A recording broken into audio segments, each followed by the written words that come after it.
ఇక సిరి పాపకి అలా హెల్త్ డిస్టర్బ్ అవ్వడంతో విహారీ వాళ్ళని అక్కడే ఉండడానికి ఒప్పుకొని ఉంటాడు. ఇంకా అందరూ చాలా సంతోషంగా ఉంటారు. అలా సిరి పాప రెస్ట్ తీసుకుంటూ ఉంటుంది. సహస్ర వాళ్ళందరూ అక్కడి నుంచి వెళ్ళిపోతారు. ఇంకా మరోవైపు లక్ష్మి రెడీ అవుతూ ఉంటుంది. అప్పుడే బామ్మ అక్కడికి వచ్చి క్యాలెండర్లో డేట్ని రౌండ్ ఫిగర్ చేసి ఉండడం చూసి అమ్మ సిరి అని పిలవడంతో ఏంటి బామ్మ అని లక్ష్మి అడుగుతూ ఉంటుంది. క్యాలెండర్లో ఎందుకమ్మా దానికి పేపర్ మీద గీసి పెట్టావు కదా ఈ రోజును, ఎందుకు అమ్మా గుర్తు ఏమైనా మర్చిపోయావా అని అడుగుతూ ఉంటే, అయ్యో అవును బామ్మ ఈరోజే హరికృష్ణకి అడ్మిషన్ తీసుకోవడానికి లాస్ట్ డేట్, అటు వెళ్ళాలి కదా అని అనుకుంటూ ఉంటుంది.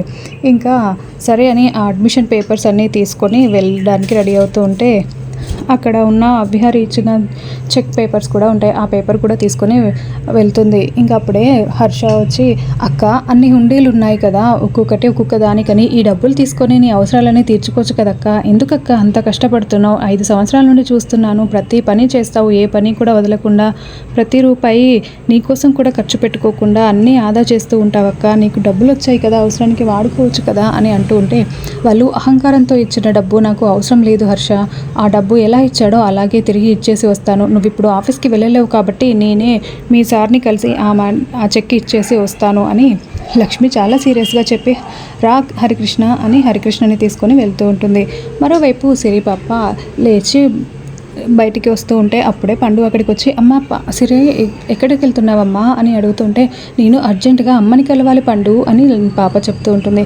అయ్యో నీకు అసలే బాగాలేదు కదమ్మా, ఇప్పుడు ఎందుకు అంటే నేను అర్జెంటుగా అమ్మతో మాట్లాడాలి పండు అని పాప అంటూ ఉంటుంది.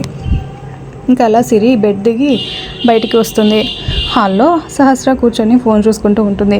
సిరి రావడం చూసి, సిరి నీకు తగ్గిపోయిందా అని అడుగుతూ ఉంటే, అమ్మ నువ్వు ఒక విషయం మర్చిపోయావు, మనం అర్జెంటుగా వెళ్ళాలమ్మా అని చెప్తూ ఉంటే, ఎక్కడికే అని సహస్ర అడుగుతూ ఉంటుంది. అదేంటమ్మా స్కూల్లో అడ్మిషన్ తీసుకోవాలి కదా, నాన్న మూడ్ చేంజ్ అవ్వకముందే స్కూల్లో అడ్మిషన్ తీసుకున్నామంటే నాన్న మనల్ని పంపించడు కదమ్మా, వెళ్దాం పదా అని సిరి అంటూ ఉంటుంది. అది కాదు, నీకు ఫీవర్ వచ్చింది కదా, నువ్వు అసలే నీరసంగా ఉన్నావు, ఇప్పుడు ఎలా వెళ్ళడం అని సహస్ర అంటూ ఉంటే, పండు నువ్వు వెళ్ళి జ్యూస్ తీసుకురా అని చెప్తుంది. ఇంకా పండు జ్యూస్ తీసుకురావడంతో జ్యూస్ తాగేసి, పండు డాక్టర్ ఇచ్చిన టానిక్ ఉంది కదా అది కూడా తీసుకురా అని చెప్పి 5 ml పోయమని చెప్పి తాగుతుంది. అమ్మ ఎనర్జీ కోసం జ్యూస్ తాగాను, ఇప్పుడు సిరప్ తాగాను కాబట్టి ఫీవర్ కూడా తగ్గిపోతుంది, పదమ్మా వెళ్దాం అని పాప చెప్పడంతో, సరేనే నువ్వు ముందు రెడీ అయ్యిరాపో అని సహస్ర చెప్తుంది. ఇంకా అలా సిరి పాప రెడీ అయి వస్తుంది. అలా పద్మాక్షి సహస్ర సిరి పాప ముగ్గురు కలిసి స్కూల్ దగ్గరికి వెళ్తారు అడ్మిషన్ కోసం. సహస్ర వాళ్ళ ఫ్రెండ్ బయటికి వచ్చి వాళ్ళని లోపలికి తీసుకుని వెళ్తుంది. మేడం ఈ ఫామ్ ఫిల్ చేయండి అని ఆ ప్రిన్సిపల్ మేడం చెప్పడంతో ఇంకా సహస్ర పద్మాక్షి వాళ్ళు ఆ ఫామ్ ఫిలప్ చేస్తూ ఉంటారు. అమ్మ నేను ఇప్పుడే వస్తాను అని సిరి పాప బయటికి వెళ్తుంది. జాగ్రత్తగా ఉండు అని సహస్ర చెప్తుంది. ఇంకా అలా సిరి పాప బయటికి వచ్చేస్తుంది. అప్పుడే లక్ష్మి హరికృష్ణ కూడా అదే స్కూల్కి అడ్మిషన్ తీసుకోవడం కోసం వస్తారు. ఇంకా అలా వాళ్ళిద్దరూ లోపలికి వెళ్ళి రిసెప్షన్లో మాట్లాడుతూ ఉంటారు. నేను ఇలా అడ్మిషన్ కోసం వచ్చాను అని చెప్తే, ఓకే మేడం ఈ ఫామ్ ఫిల్ చేసి ఫీజు కట్టండి 2.5 lakhs అని ఆవిడ చెప్తుంది. ఓకే మేడం నేను ఇప్పుడైతే అడ్మిషన్ ఫీజు కడతాను, స్కూల్లో జాయిన్ చేసేటప్పుడు ఫీజు మొత్తం క్లియర్ చేస్తాను అని లక్ష్మి చెప్పడంతో, ఒక్క నిమిషం మేడం నేను ఇప్పుడే వెళ్ళి మా మేడంని పిలుచుకుని వస్తాను అని రిసెప్షన్లో ఉన్న ఆవిడ లోపలికి వెళ్ళిపోతుంది. ఇంకా లక్ష్మి నేమ్స్ అందులో ఫామ్ ఫిల్ చేస్తూ అక్కడ ఫాదర్ నేమ్ అనేది చూసి చాలా ఆలోచిస్తూ హరికృష్ణ వైపు చూస్తూ ఉంటుంది. అందులో ఏం రాస్తుందో మనకైతే చూపించారు. ఇంకా రిసెప్షనిస్ట్ వెళ్ళి ప్రిన్సిపల్ మేడంతో చెప్పేసరికి ప్రిన్సిపల్ బయటికి వస్తుంది. చెప్పండి అమ్మా ఏంటి అని అడుగుతూ ఉంటే, మేడం నేను ఇప్పుడు అడ్మిషన్ ఫీజు కడుతున్నాను, తర్వాత మొత్తం ఫీజు పే చేస్తానని లక్ష్మి చెప్తుంది. అవునా అలాగే మేడం అని ఆ ప్రిన్సిపల్ చెప్తుంది. అప్పుడే సహస్ర వాళ్ళ ఫ్రెండ్ అక్కడికి వచ్చి, ఏంటి మీరు ఇలాంటి వాళ్ళకి కూడా అడ్మిషన్ ఇస్తారా, ఇక్కడంతా రిచ్ కిడ్సే కదా చదువుకుంటారు, మాలాంటి మిలీనియర్స్ చదువుకునే స్కూల్లో ఇలాంటి పూర్ పీపుల్కి కూడా అడ్మిషన్ ఇస్తారా అని ఆవిడ మాట్లాడుతూ ఉంటే లక్ష్మికి చాలా కోపం వస్తూ ఉంటుంది.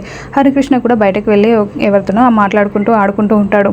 అలా చూడండి వాళ్ళిద్దరూ ఎంత బాగా కలిసిపోయారో, ఆ పాప కూడా మీలాగా చాలా ఉన్నతమైన కుటుంబం నుండే వచ్చింది, కానీ వాళ్ళిద్దరికీ తెలియదు కదా ఎవరికి ఆస్తులు ఉన్నాయి, ఎవరు సంపాదిస్తున్నారు, ఎవరికి ఎక్కువ డబ్బులు ఉన్నాయని. చూడండి వాళ్ళు ఎంత హాయిగా హ్యాపీగా ఆడుకుంటున్నారో అని లక్ష్మి చెప్తూ ఉంటుంది. అవును మేడం, మీరు ఇవన్నీ గేట్ బయటే ఉన్నవాళ్ళు లేని వాళ్ళు అనే విషయం గేట్ బయటే వదిలేయాలి. స్కూల్లోకి వచ్చిన తర్వాత అందరూ ఈ స్కూల్ పిల్లలే, అంతా సమానమే అని ప్రిన్సిపల్ మేడం చెప్పడంతో ఇంకా ఆవిడ సైలెంట్ అయిపోతుంది. చాలా థ్యాంక్స్ మేడం అని లక్ష్మి చెప్తుంది. ఓకే మేడం అని ప్రిన్సిపల్ లోపలికి వెళ్ళిపోతుంది. మరోవైపు లక్ష్మి ఇంకా ఇంటికి వెళ్దామని బయటికి వస్తూ ఉంటుంది. అప్పుడే హరికృష్ణ అటుగా వెళ్తూ ఉంటాడు. అనుకోకుండా సిరి ఎదురుగా వస్తుంది. అనుకోకుండా ఇద్దరు డాష్ ఇచ్చుకుంటారు, కింద పడిపోతారు.